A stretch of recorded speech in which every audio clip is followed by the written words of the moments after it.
So guess what? For the presidential race in 2028, there's a Democrat who is dominating other Democrats, according to a new poll. Newsweek reports American pollster Atlas Intel found in its most recent survey that former Secretary of Transportation Pete Buttigieg is leading the pack for the 2028 Democratic primaries. So the veteran pollster and election analyst Nate Silver has touted Atlas Intel as top-rated and the most accurate pollster of the 2024 election. This month's survey from Atlas Intel comes as the Democratic Party has drawn criticism for lacking a clear message following Kamala Harris's loss to President Trump in November. The party's lack of direction has led to a number of high-profile clashes between its more progressive members and establishment leaders heading into the 2026 elections. So the Atlas Intel poll surveyed a total of 3,469 U.S. adults. It was conducted from May 21st to May 27th and had a margin of error of plus or minus 2 percentage points. Among those who identified as Democrats, 31.5% ranked Pete Buttigieg as their top choice for the 2028 Democratic presidential nomination. Wow, that is almost 1/3 of the respondents. New York Representative AOC, one of the most progressive members of the party, came in second place with 19.4%, and Kamala Harris ranked third with 16.6% of the vote. Will Kamala Harris keep going down? That's a good question to entertain. There's actually talk about, it could be Kamala Harris versus J.D. Vance in 2028. It's like, oh boy, come on, let's not have this. Kamala Harris has been tried, she lost, we've got to move on to someone else. So other top candidates included Cory Booker of New Jersey, 10.4%, Gavin Newsom, 7.1%, Josh Shapiro, 4.8%, and Governor Gretchen Whitmer, 3.7%.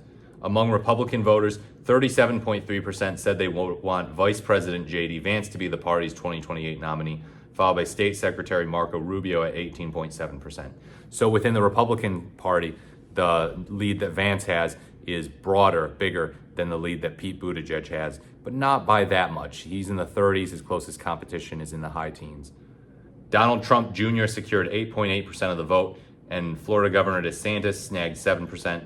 Bruh, if they really run Trump Jr., that is just gonna be inexcusable. That is gonna be so laughable.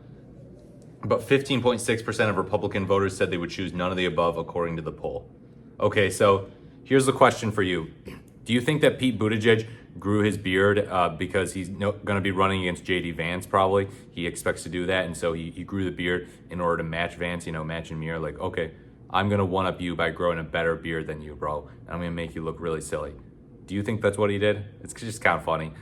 We don't have a long history of U.S. presidents recently having beards. That kind of died out in the 1800s or something, or early 1900s. When respondents were asked which party they would most likely vote for if the midterm elections were held today, 50.9% said they would pick a Democrat, and 41.7% said they would choose a Republican. Wow. Okay. Republicans, careful. You made your bed with your bad policies, and now it looks like you're going to have to sleep in it. President Trump and Elon Musk got caught with their hands in the cookie jar. President Trump violated the Constitution. President Trump screwed up with his reckless announcement of tariffs, and now it's looking like the Democrats are taking a lead for the midterms. Around 7.1% of respondents said they didn't know how they would vote, and 0.4% said they would not vote at all. Okay, so does Pete Buttigieg represent a broader change within the Democratic Party? Yes and no.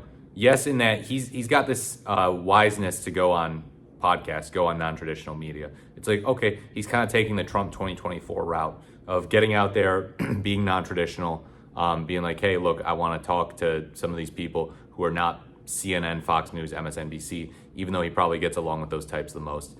He goes, and he talks policy, but he also, I think, tries to be personable too. He comes off very logical rather than like emotional like Trump. He doesn't go out there and be like, the Republicans were so bad to me and they're mean to me and they post bad memes about me and it's despicable. He just goes on there and talks about, hey, look, here are things that I think have gone right under Democrats. Here are things I think have gone wrong under Republicans. Here are things that I think Democrats can do better. Here are reasons that Democrats are better, and here's how they're failing to get that across effectively. So he's pretty big on, talking about successes of Democratic policy, but talking about failures of Democratic rhetoric. The message needs to be stronger. That's his main thing. Do I think he'd be a good candidate in 2028? I don't know. I feel like it's too early to say. So he could definitely win the primary. He definitely could. He came kind of close, not super close, in 2020. And so in 2028, there's not a super clear front runner that's just like dominating things. In 2020, he had to compete with both Joe Biden and Bernie Sanders and kind of Elizabeth Warren and Tulsi Gabbard off on the side. He had all these people, other establishment candidates too. And so, yeah, he had to deal with a lot of competition. He's probably going to have to deal with a lot of competition this time too. But the thing is, he ran before in 2020, so he made himself somewhat more of a household name than some of these other types. Tim Walz, of course, ran, in the general election and lost. So he has made himself a household name. There's just kind of a concern about, Democrats might use that against him in the primary. They might say, we ran you as a VP and you lost, dude. You lost. You were on the losing ticket. We can't run you again. But Buttigieg has never been the general election nominee. I think he would have won in 2020. Biden won, and I think Pete could too. I think he could too. COVID would have been something that would have helped Buttigieg quite strongly. And I think he could have gotten reelected in 2024, because his brain wouldn't have crapped the bed like Joe Biden's did, unfortunately. And he wouldn't have made the Democratic Party look so bad, on the debate stage and in general. But yeah, I think he's an all right candidate. I don't know if I would say he's like a great cream of the crop candidate for 2028 in terms of beating the Republicans, but I don't think he's one of the worst. I think he's fairly mid. Seems like a nice guy, seems very easy to get along with, seems chill, but I just don't know how strongly he will really capture the heart and soul of America. I do wonder, are there going to be some issues with some of the Midwest and stuff like that? Republicans are obviously going to be making a bunch of homophobic memes about him. They're just going to be dunking on him nonstop. He's a pretty popular punching bag among them. He's just a little bit behind AOC in terms of how much Republicans love to beat him up. But yeah, he handles it in stride. He's pretty classy, I would say. And that classiness, that could be problematic in the sense that Democrats want someone who's more aggressive, it seems.